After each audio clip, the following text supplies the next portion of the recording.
All right, I'm done with the solar panels and hooking up all the electronic components. So what you see here is Harbor Freight $100 solar panels.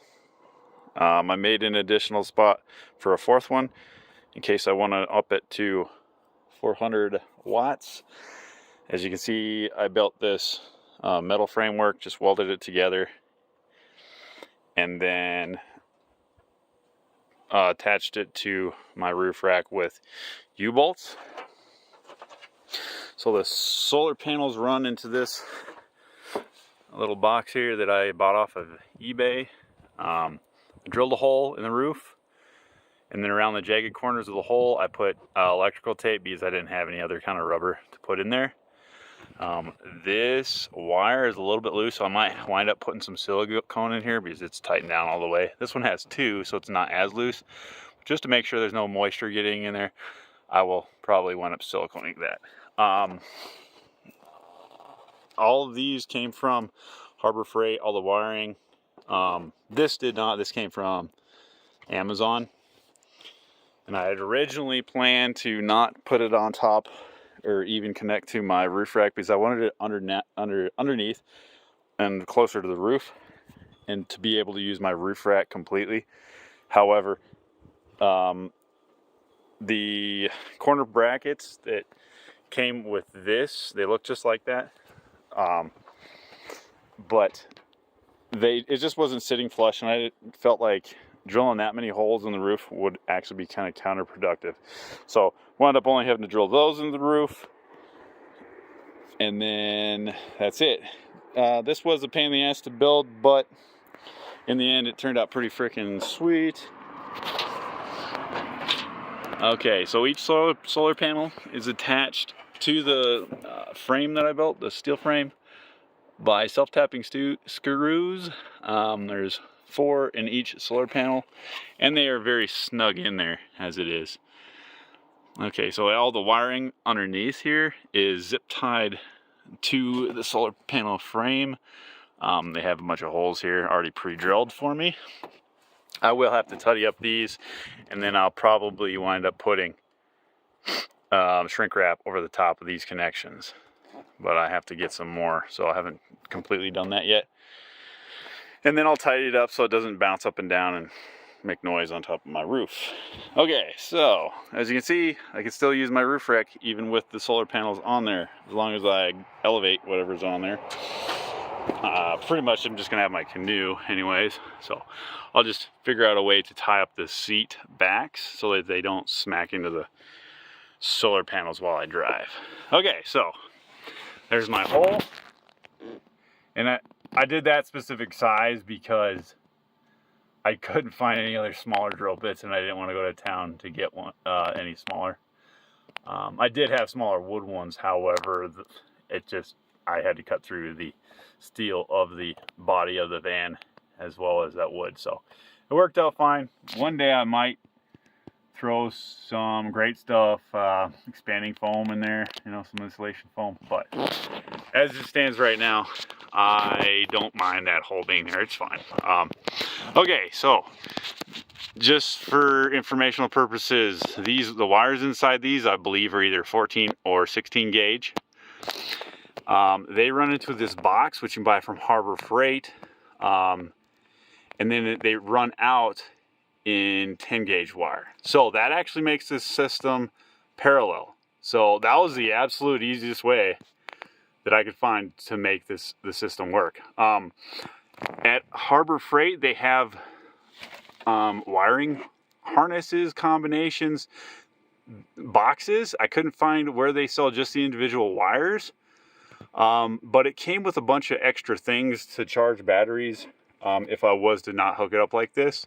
And it also is cigarette lighters. So I could take an individual solar panel with the kit that came with these extension wires. I could also just hook that solar panel straight to not even a battery, just solar panel to a cigarette lighter, and then plug in and charge off of it, which is pretty neat, I think. And then I wouldn't do it, but I'm pretty sure you can charge the battery just straight from the solar panels without a charge controller. But obviously you want a charge controller, but it's gonna help it out. Okay, so I put all these little doohickeys here, these little they're like little C-shaped things with a nail on them, and then made it nice and tidied up by putting those against the wall there. This box is just, like I said, a splitter.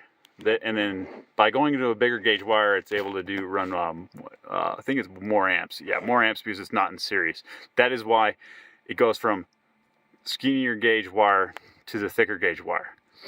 Okay, so it goes that box. That box, I think, I'll post it later in the bottom of this video, actually, the prices of everything. But I'm pretty sure that was about $30. All right, so as for the charge controller, I bought that from Renogy specifically for $160. Since then, I found them for cheaper, for about $130 from Lowe's. So if anybody's looking to buy one, buy from Lowe's, and most of them are all free shipping. Okay, so from that, I went to a car audio store and got these 8-gauge wires here.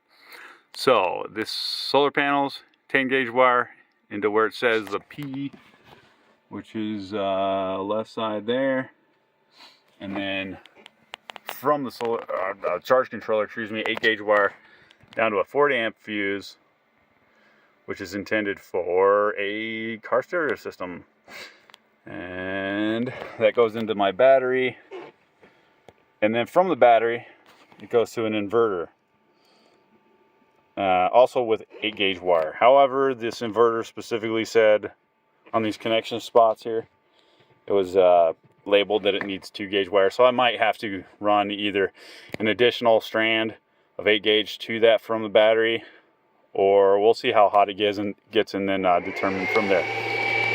But okay, so we'll go back to this inverter now. So the inverter I bought from Harbor Freight. It has 2,000 watts continuous, and then a max of 4,000 watts.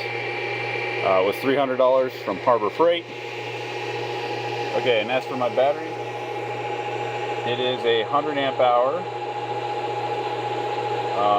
gel battery, and that was $230 from Lowe's, and that was the absolute best deal I could find on anything that was even comparable. And I didn't want to go with lead acid because I didn't want to have any fumes that came off of it. And that's a Mighty Max battery, 100 amp hours again, like I said. Alright, I'll take you around to what I'm running right now. So what I'm running right now is just a refrigerator. That was the first thing I just hooked up. It is an Alpi-Cool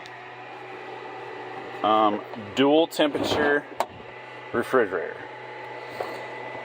I forget how much it was, but I will find out and post it to this video. Okay, so it has this divider here.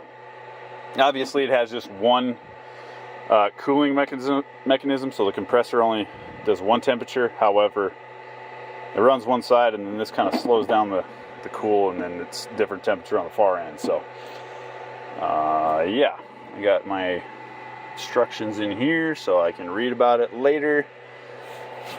And then as for temperature, it has left and right temperatures right here. It's set on Fahrenheit, so the left one is the less cool one, obviously, because the compressor's on the right side.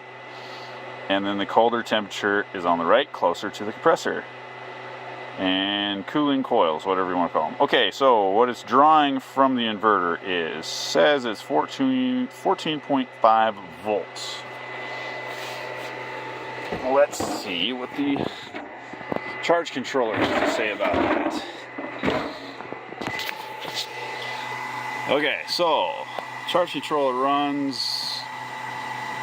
This indicates the solar panel. That's how many volts I'm getting from the solar panels. That is how much it's saying that the electrical appliances are drawing. So 14.3. So 14.3 going from the charge controller to my inverter. And then the refrigerator is saying something different because they're obviously on different wavelengths.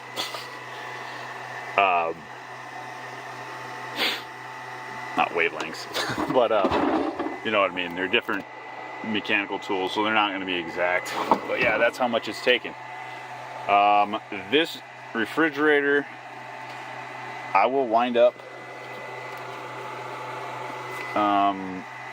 putting a drawer here, a sliding drawer. I'm probably just going to leave this exposed because it looks like that needs air to go in there. Yeah, I can feel that it's warm. So what I'm going to do is probably make a simple angle iron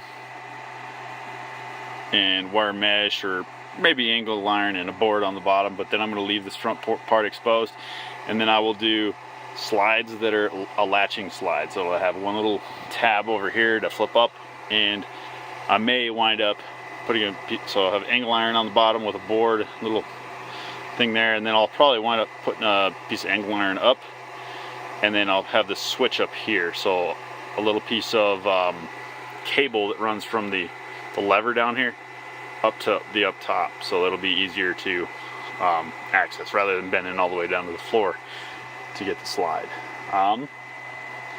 If you guys have watched my videos before, here's the interior. It's kind of a mess right now, but this is my Porta-John. It's just one of those simple portable Campa potties from Cabela's, but it's got the 5-gallon tank, and then it goes right there in the center of the vehicle between the two front seats. I have the mechanical manual pump just for a single temperature sink and water. I've got the my fold-out bed. It's about a full size. In the back folds down with drawers underneath, and cabinets on the left side with kind of a makeshift desk up there, and then my gas stove. So I've got everything I need minus a shower. So maybe one day I'll put a shower in the back, do an outside shower, or I'll make this into a shower. And so I think the last thing I would need to buy would be an electric pump for the sink, as well as some kind of hot water heater, either be it gas or electric. Probably not electric because that takes a lot of energy. But yeah, really quickly I'll take you to the stove here. It should be running on bigger tanks, but I found this little handy dandy device that's an adapter, so you can run Coleman ones, the ones you can throw out. And it seems is a little bit safer, in my opinion, than running an entire bigger tank in here. Plus, this isn't big enough for the smaller ones. I'd have to get an odd shaped one. But yeah, that's it. Super happy with it. I'm not completely done, obviously. You can see there's a lot of things I haven't even put urethane on, like this thing. These walls need to have urethane. Cabinetries are done, the bed's done, the sink's done. Finally, the solar's done. And yeah, hopefully you guys enjoy my videos. Please like and subscribe. Tell your friends about it, whatever, so I can try to grow my channel. And I appreciate you guys' help, input, and any comments.